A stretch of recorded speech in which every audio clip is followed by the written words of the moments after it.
नमस्कार आणि सुप्रभात.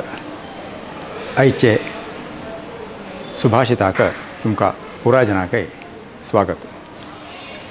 परोपकाराय फलन्ति वृक्षाः, परोपकाराय वहन्ति नद्यः, परोपकाराय दुहन्ति गावः, परोपकारार्थमिदं शरीरम. हाजे अर्थ कसं म्हळ्यार परोपकाराय फलन्ति वृक्षाः.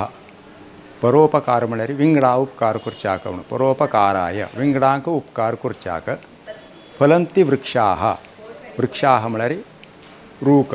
रूख पुराय फल सोडता कसल्याक विंगडांक उपकार करूंक.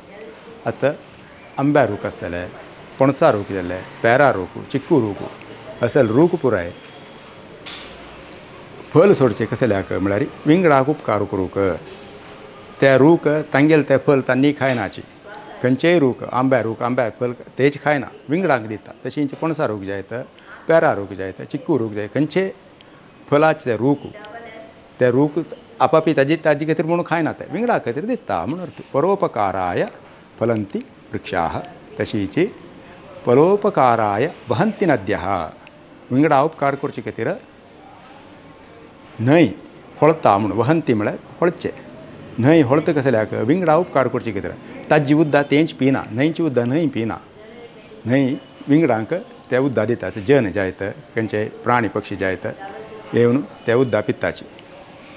ते परोपकारा खातीर म्हणून. कशी रूख ताजे फल पुराय प्राणी पक्षी खाता तशीच न्हंयचे उद्दाकय जन न्हय जाल्यार विंगड रूख, विंगड सस्य न्हय जाल्यार खंयचे प्राणी पक्षी येवन पिताची. तशी विंगडा खातीर म्हणून अर्थ.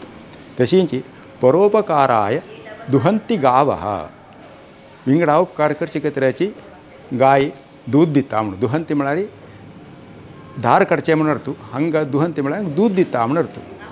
आतां गाये ताजे वासराक खाली ಸ್ವಲ್ಪ मात्र दूध दिवन बाकी दूध पुराय जनांक दिता पिवच्याक. तशी तें परोपकारा खातीराची गाय आसूची, विंगडा उपकार करचे खातीर म्हणून.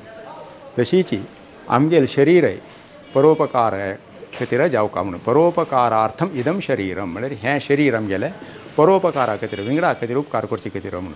हाजेर तूं हें शरीर म्हळ्यार कशें आमी मरतरी आमगेले देह व्हरून मेडिकल कॉलेजाक रिसर्चा दिवचे खातीर तें न्हय. आमी जिवन तशेंची विंगडांक उपकारा पडका म्हणून.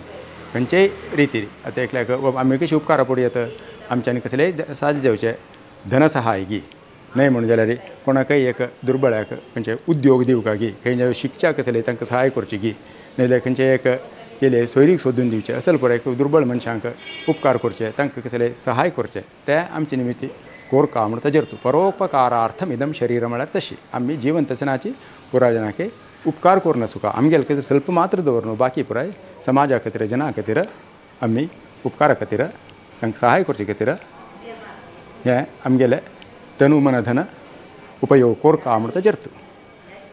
तशी वपास सांगता हें सुभाषित. परोपकाराय फलन्ति वृक्षाः, परोपकाराय वहन्ति नद्यः, परोपकाराय दुहन्ति गावः, परोपकारार्थमिदं शरीरम. नमस्कार.